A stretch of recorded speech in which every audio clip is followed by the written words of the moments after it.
I went to a pre-release and I won, surprisingly. I say that just because I was not expecting to go in there and go 5-0. Realistically speaking, I was just trying to get my feet wet again. Earlier this year, I did say I was trying to make sure that I get into competitive play again, but that went phenomenally well. Now, I'll cover some stuff real fast that really helped me out during the pre-release in case anybody's watching this hoping to get some tidbits, some advice, or something that's going to help them out. I'll also show my deck real quick so that you guys can see what I built and maybe get some ideas as to like why or what you could do yourself if you have any more. I know there's pre-releases running still till Tuesday or Thursday, I believe. So you'll still have a chance in case you want to use this to your benefit. Otherwise, I'm just going to be covering some stuff. And what did I win? A few moments later. I hope this comes out okay, but this is my prize for it.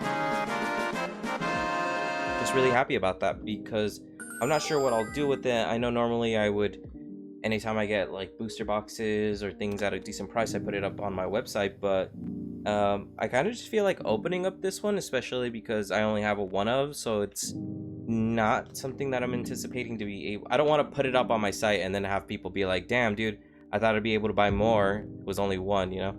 So I'm not sure. I am in talks with someone to hopefully be able to get more to place on the site, but we'll see, time will tell. Moving on, let's talk about the deck. I got the Chien Pao promo card, which I imagine if you get the promo, it comes with a specific deck in general, which luckily I managed to pull two. I don't think this card was broken by any means. It wasn't anything that I relied on. It actually screwed me over in one of my games due to me not being able to read my cards. The ability to for Snow Sink to destroy a stadium was a little bit on the helpful side for one match, but it wasn't game changing or anything. So I used this more of a utility card than an actual attacker, especially because the energy cost for 3 is a little heavy. It's a little heavy. I felt like Quaxley and his evolutionary line, Quabble and Quaquable, they were more important, especially because of this ability right here, Up Tempo. Up Tempo was a huge reason why I felt like I was able to take control of games or at least run over some of my opponents, especially because of the fact that in a format like this, usually card draw or consistency isn't always guaranteed, right? I focused on putting a lot of cards like Up Tempo or card draw into my decks so that I could ensure that hopefully if I lost control of the game somehow, I could always at least try and find a way back into it, right? I also had a Rufflet Braviary line. I only found one combination, and to be real, I wouldn't want to put more of that.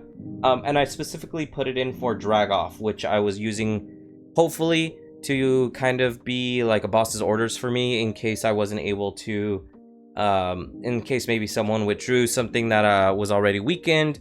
I wanted to hopefully be able to capitalize on that and finish it off, or just be able to kind of control the pace of the game in that way, especially again because maybe if I can get something stuck in there in the active, I would be able to keep it there for a bit longer while I beat on it, or buy me time to finish setting up my bench. So that was the idea there with this guy. He did help me win a game too, but yeah, I didn't really get to use Drag Off. It wasn't anything drastic that I was heavily leaning on as I thought. Now, Iron Crown, I managed to get one of these in the boosters. Very helpful for the first ability, never really use the second. The leading slash says that if it has 3 or more bench Pokemon, add 80 to the 40, so it does 120, right? So that was hopefully what I was trying to do, is cheese out some big damage. A lot of the Pokemon that people were playing were either at 120, 130 or under, right?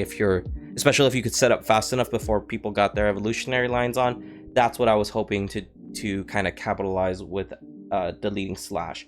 It did win me a game, but it was only off the 40 damage because someone unfortunately got stuck, so that's the name of the game. I know that I talked about Up Tempo being a big deal, and yeah, Hydro Splash was huge when I paired it with another card I'll talk about later. But for me, the biggest MVP in my deck was this little boy right here. Disarming Voice slowed down people from being able to use a lot of their abilities that they were hopefully using, like Call for Family, or just being able, like if someone got a fast start, we're able to swing in quickly.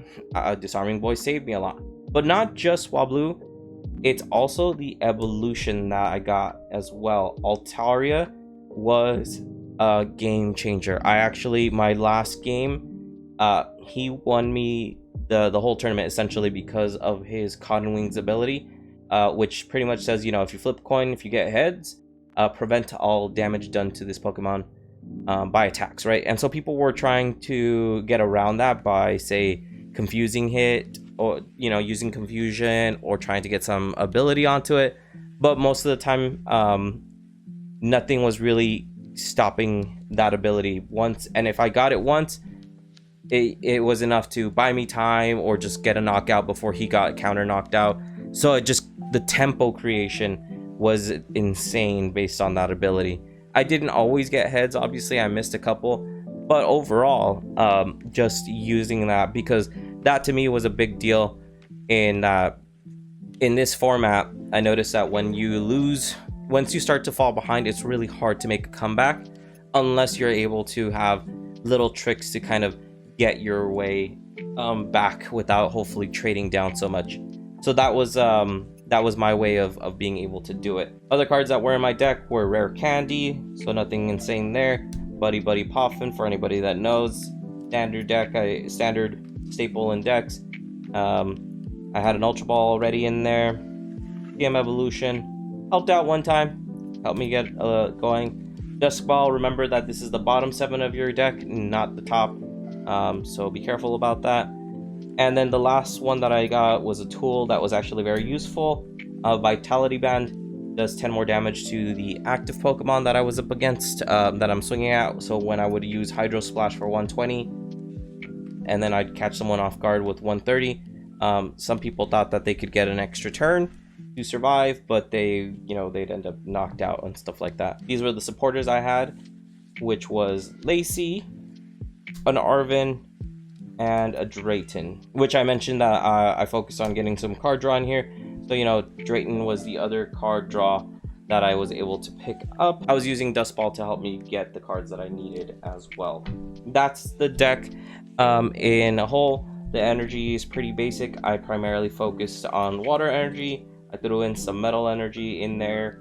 I believe only 4 of, because I had Pokemon that could use it, but I think they all only had a requirement of 1 metal, so I just, you know, if I find it, I find it, which was a majority of the time. And again, read your cards, guys, because Reversal Energy, this was a good card, very important card to have, but this only works on evolution Pokemon. So if this is your first time, that was something that slapped me in the face, because I put it on my Chien Pao.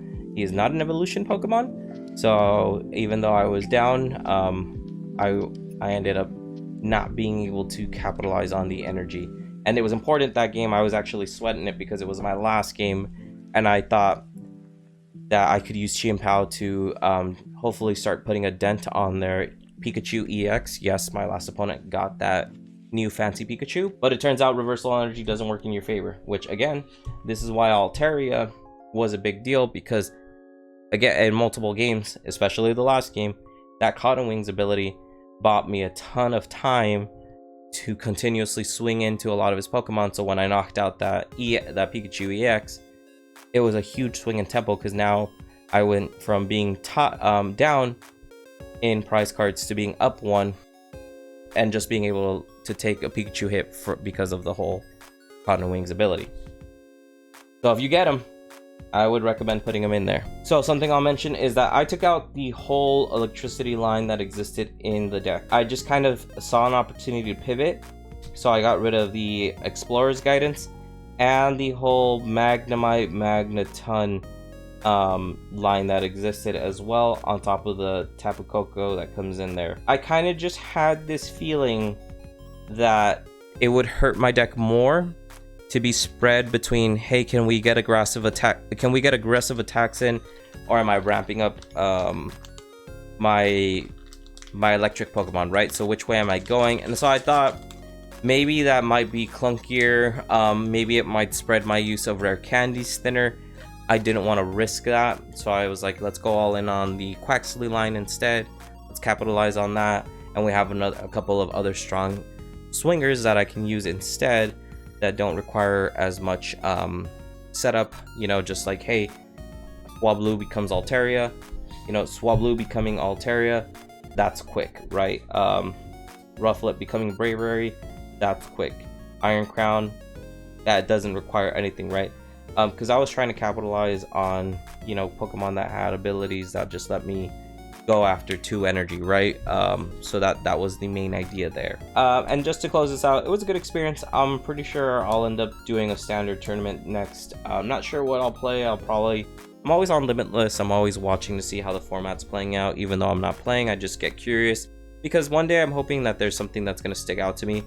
I'm a big control player, but I don't really feel like playing Pidgeot control. I don't know, it's just something about it just doesn't really stick out to me, and all the other control decks that exist seem kind of lackluster, to say the least. I don't know. I don't want to play something trolly either, like the Wiglet mill deck that exists, right?